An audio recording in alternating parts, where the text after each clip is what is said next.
Part 1.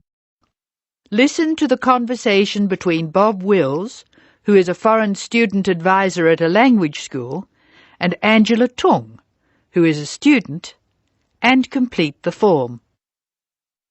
First, you have some time to look at questions 1 to 8 on the form now.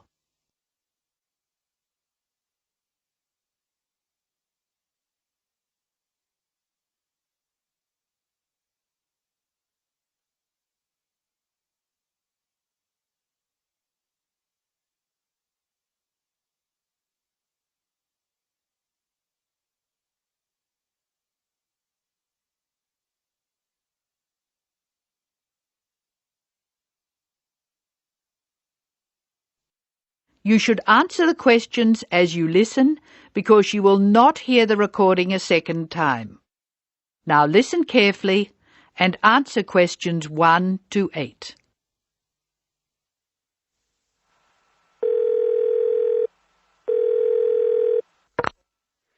Hello, Foreign Student Advisor's Office. This is Bob Wills speaking. Can I help you? It's Angela Tung here, Bob. I'd like to make a request for special leave. Can I do that over the phone? Hello, Angela. You can make that request by phone, but I'll have to fill the form out. Let me get the special leave form. OK, here it is. Tell me your student number, please. It's H for Harry, 5712. H5712. OK. What's your address, Angela? I live at 10 Bridge Street, Tamworth. 10 Bridge Street, Tamworth. And your phone number? The telephone number's 8106745. Thanks. What course are you doing? I'm in the writing class. Writing. Who's your teacher this term? Mrs. Green. She spells her name like the colour. Thanks. When does your student visa expire? Let me look. July 15. July 15. OK. Which term do you want to take leave? Do you want dates? First, I have to write a term number. When do you want to take leave? In term 1. OK. Term 1. Now, can you tell me what are the exact dates? I'd like to be away May 31 to June 4. OK, I've got that. You'll miss 4 working days between May 31 and June 4. Is that right? Only 3? I'll be away over a weekend. I'll be back at my classes on June 5, so that's 3 days away. Look at questions 9 to 12.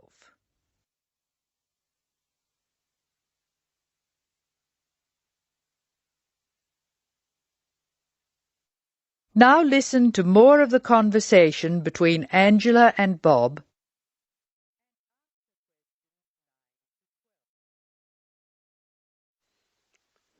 Why do you want to take leave, Angela? I'm going to visit my Aunt May. She's my mother's sister. She and her husband are my guardians while I'm here. Where do they live? About 50 kilometres from here, near Armadale. Do you have to take so long if they live nearby? My mother is coming with me. She's come for a holiday, so she wants to have some time with May. And I want to spend some time with my mother too. Aren't you going home soon? I've applied to extend my time here. I expect to go home in 12 months. That is the end of Part 1. You now have half a minute to check your answers.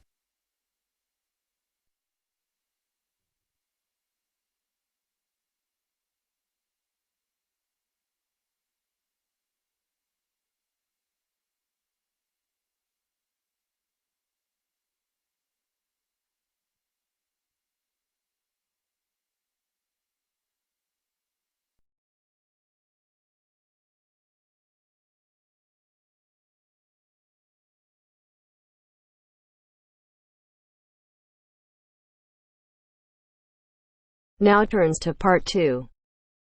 Part 2. You will hear Joanne describing her home city of Darwin in Australia to a man called Rob who hopes to go there. First, you have some time to look at questions 11 to 15.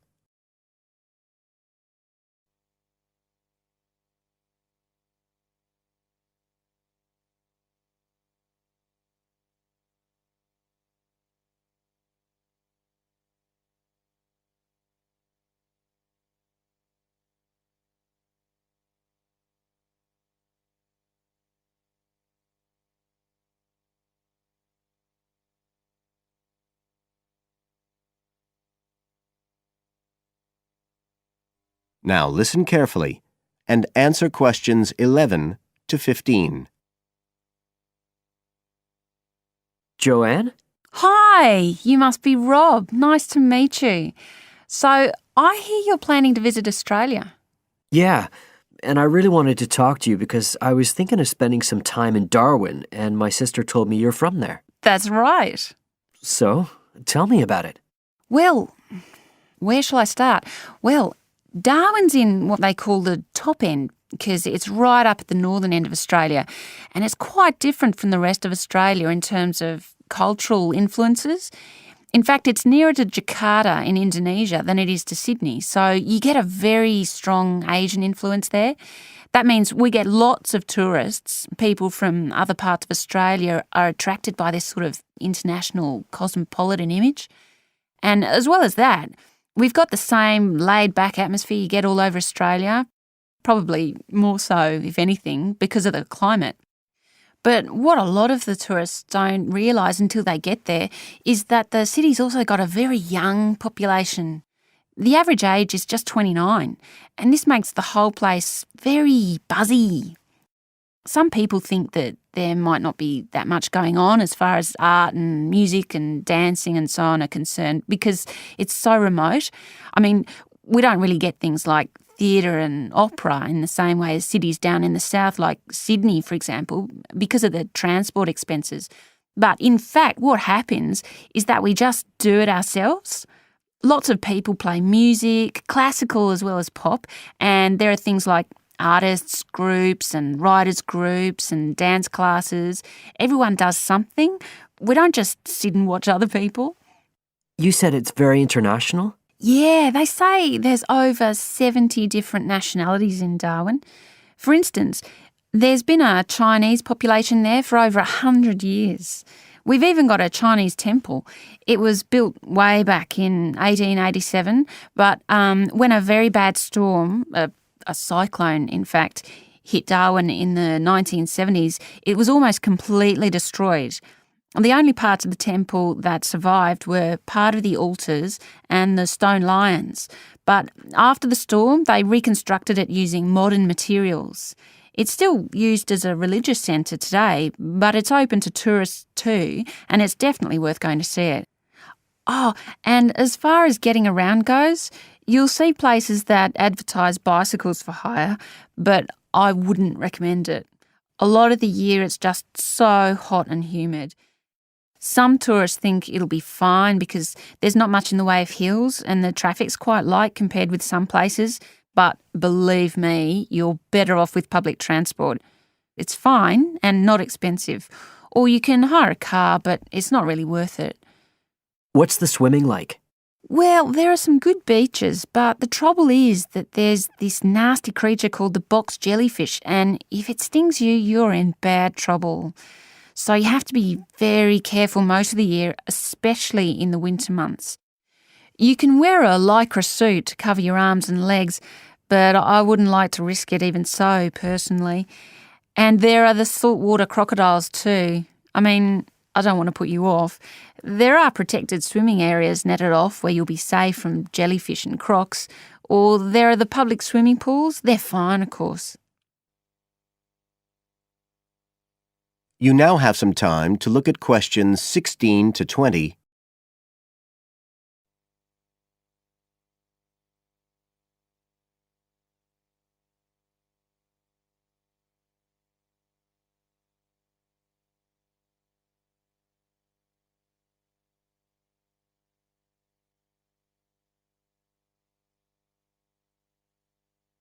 Now listen and answer questions 16 to 20. So, which places would you specially recommend? Well, one of the most popular attractions is called Aquascene. What happens is every day at high tide, hundreds of fish come in from the sea, all different sorts, including some really big deep sea fish. And some of them will even take food from your hand. It's right in the middle of town at the end of the esplanade. It's not free. I think you have to pay about $5, but it's definitely something you have to experience.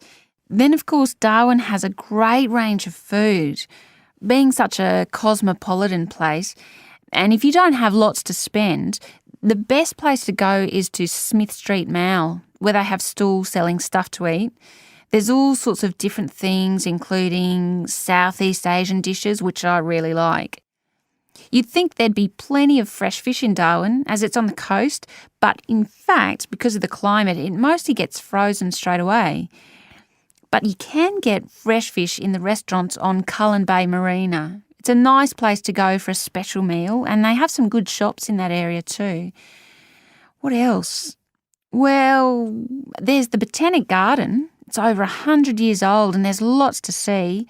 An orchid farm, rainforest, a collection of palm trees, a wetlands area.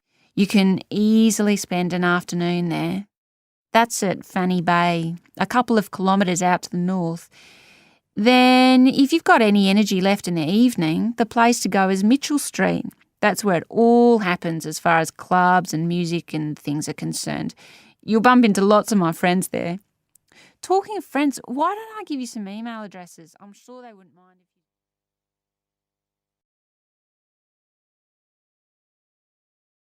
That is the end of part 2. You now have half a minute to check your answers.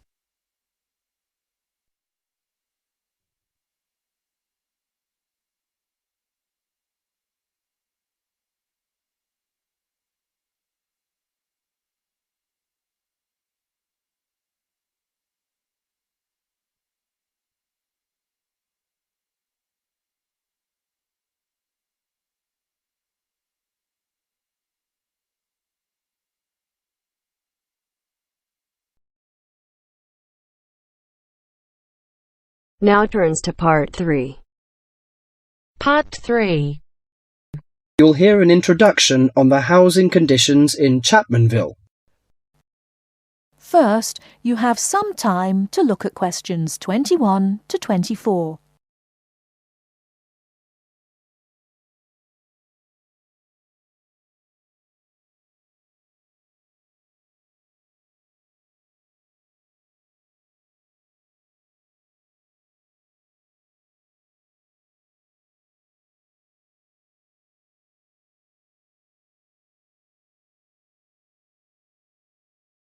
Now, listen carefully and answer questions 21 to 24.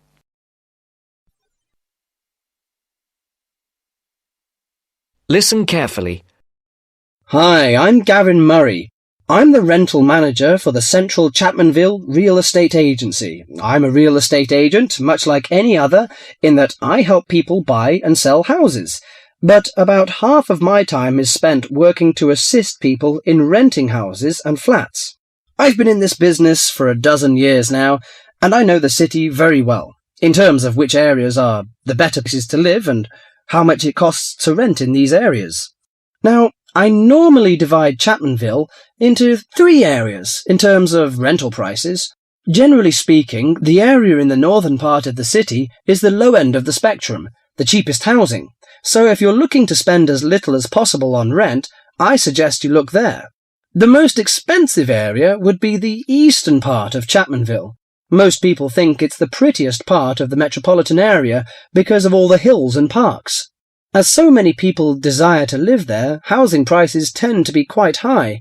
The middle market in terms of price for accommodation is found in the city's western and southern areas. Now, let me give some examples of how much it will cost you to rent in these areas. Let's imagine you're a single person looking for a 1-bedroom flat. In eastern Chapmanville, you would be paying no less than $650 a month for such a flat. You won't find anything for less than that. But a lot of people pay as much as $1,100 per month or more. The higher-priced flats are usually the ones in the hills, which run through the east. They've got the best views of the city. A similarly sized flat in the west of the city and the south, two for that matter, would cost you at most $650. But there are many flats going for less, and if you look around a bit, you can find one for as little as $350. That's quite a reasonable rental price for most people. If you find that too expensive, I suggest you head to Chapmanville's north, where the cheapest flats are to be found. One-bedroom flats there start from about $170 a month and up to about $400.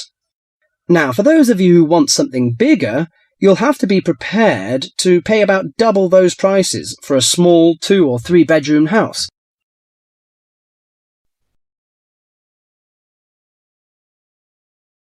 Before you hear the rest of the talk, you have some time to look at questions 25 to 30.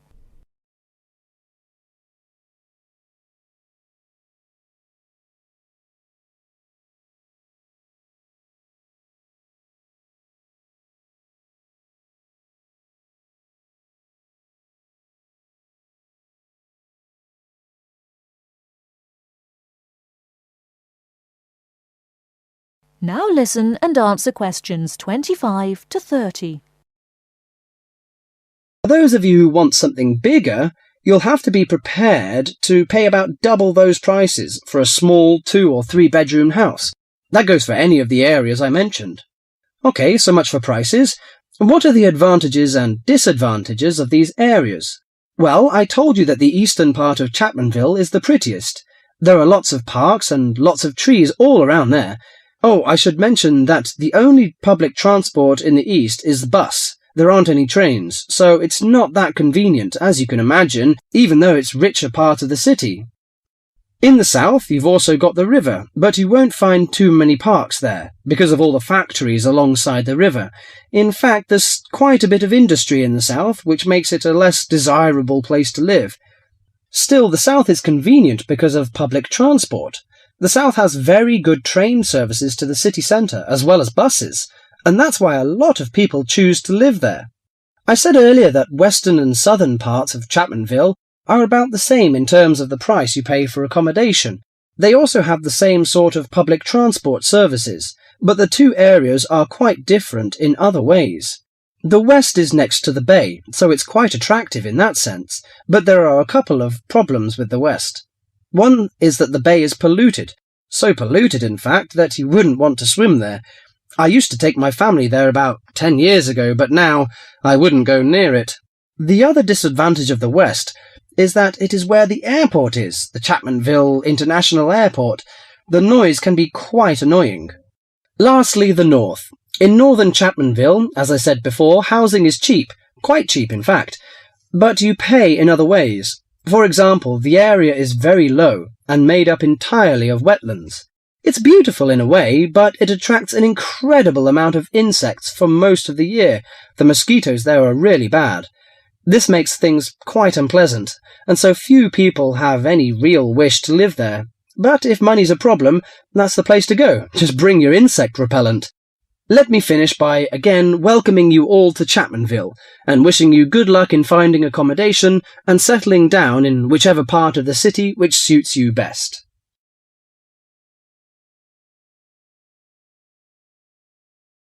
That is the end of part 3. You now have half a minute to check your answers.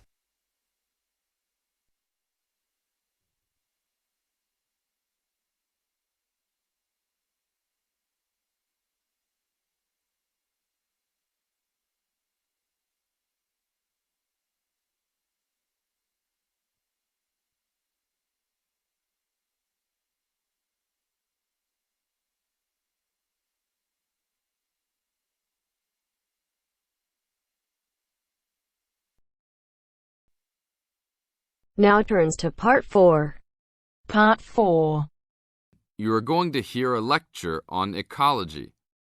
First, you have some time to look at questions 31 to 35.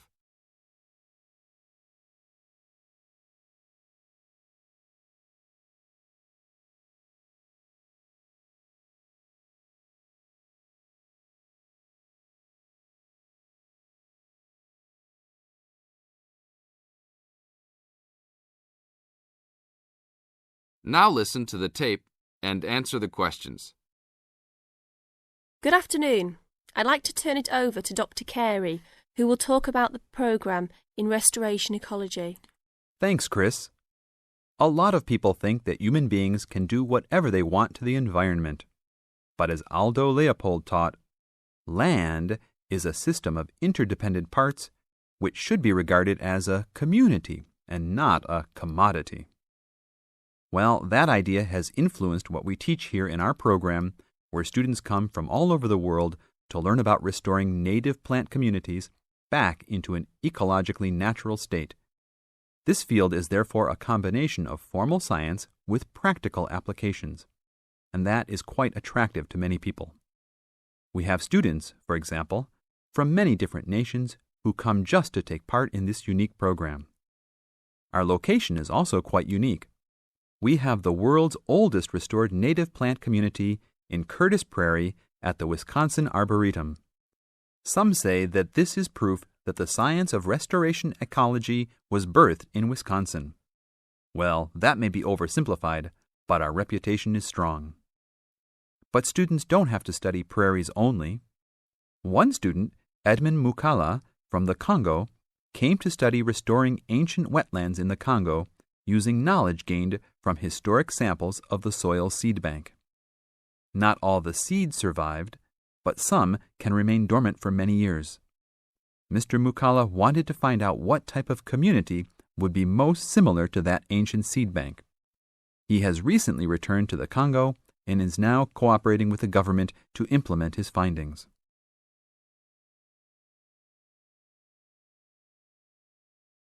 Now look at questions 36 to 40.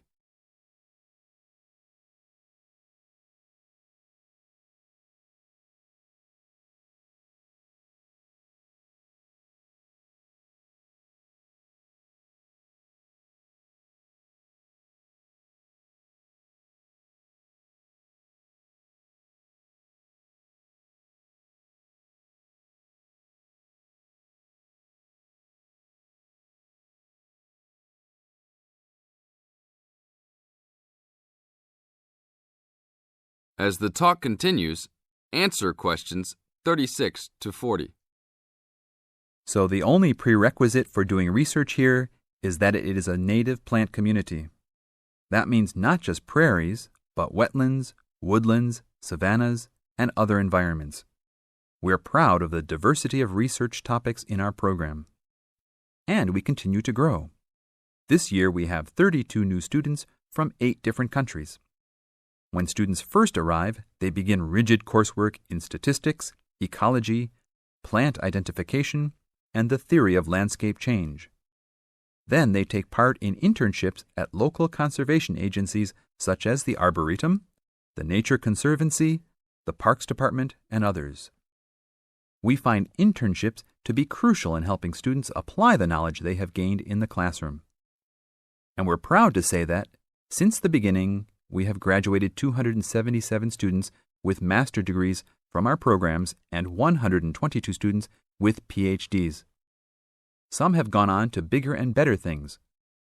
One graduate is now the director of the Worldwide Fund for Nature in China. Another is the director of Parks Development in California. And others now lead their own research departments in universities around the world.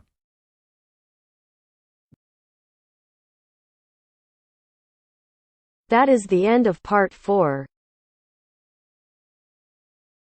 You now have half a minute to check your answers.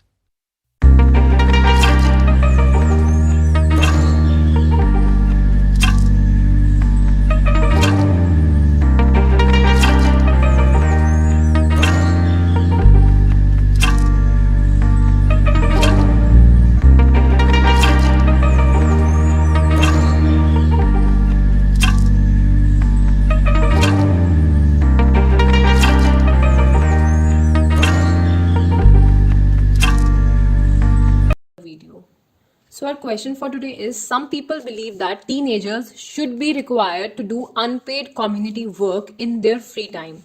this can benefit teenagers and the community as well. To what extent do you agree and disagree? Means the teenagers should do volunteer work, means they should do work free of cost, and this phenomenon can benefit teenagers as well as the community. So to what extent do you agree or disagree with this given statement? So let's see. This is our introduction. The foundation of every country is children.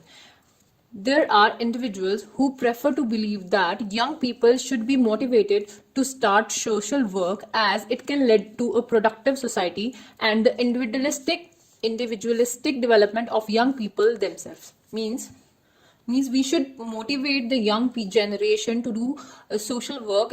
It will not only help the society to be productive, but it also help the young peoples. I do think this incentive has more advantages than its disadvantages. Means I do believe that this is a good thing which young people should do. To begin with, children's social work can easily be correlated with the growth of personality, since they appear to engage with a variety of individuals during this drive, contributing to polished verbal skills. So what it will do, it will polish their verbal skills. Means they, while doing their volunteer work or while doing something for their nation or country or their community or society, whatever, they will talk to other people who are engaged in this. So it will improve their verbal skill. They will talk to them. Okay, it will improve their communication skills, their verbal skills. For instance, if they start persuading rural people to send their children to school, they have to be such a compelling attitude to deal with various kinds of people there, along with established verbal skills. So through these verbal skills, what they can do, suppose if they have to tell the rural peoples about the value of education, so they have to they should have a compelling attitude to deal with the various kind of people. So they have that skills, that verbal skills to compel, means to insist people or to convince people of rural area that they should send their children to school. This enhanced ability would benefit them in any arena for a lifetime. So this verbal skill enhancement will help them in any area for lifetime. Besides this, it is possible to understand the true principle of life, such as empathy, patience, team spirit, cooperation. So due to this, they will come to know about these principles: empathy, patience, team spirit, and cooperation. In addition, the young mind represents the country with complete enthusiasm. Means with their complete enthusiasm, means they are keen to do that. They are very intensely working toward these things, offering the feeling of accomplishment and self-satisfaction. It will also offer them the feeling of accomplishment and self-satisfaction. They will be self-satisfied that we have done something for our nation or we have done something for our society. This worthlessness for themselves brims them with self-confidence and patriotic feeling. Means it will fill them with self-confidence. They will not only be self-confident, but they would have the patriotic feeling. Means they would have some feelings for their nation. Moreover, going and observing different culture and customs make their horizon so broad that they add one more feather to their cap. Means they will observe different culture, their different customs over there. So it will broaden their horizon. Means they will come to know about all other cultures. It will broaden their knowledge. Okay, so it will add one more feather to their cap. It is indeed said, however, that there is no rose without thorns. Can the disadvantages of this initiation be disregarded? Children go to school, engage in various curriculum events, bear the burden of parents and teachers, and they should not be forced to represent society without their self-benefit in the competitive world. Such pressure could bring anger to their mind. So what we are saying, that if we are talking about the downside of this, so these are the downside, that they have the various curriculum events, they are engaged in various curriculum events, they have to do a lot in their academics, they have the burden of peers, they have competitive minds, and the burden of parents, burden of teacher, and they should not be forced to represent society without their self-benefit. So we should not force them that you should do these volunteer work, you should not be paid for anything. So such pressure could bring anger to their mind. So it should be in the mind of the child that he or she wants to do this or not. In conclusion, I believe that the notion of a teenager doing unpaid work is indeed wonderful. I believe that the statement of I believe in the notion that a teenager doing unpaid work is indeed wonderful. Means I believe in the statement that a teenager is doing something without any pay or without any money. So this is wonderful, but careful supervision and care should be given to prevent inappropriate repercussions. Means due to this, if there are negative results, so we should keep an eye on it. So this was for today. If you like the video, do hit the like button and subscribe to our channel. I'll meet you in the next video. Till then, bye bye and take care.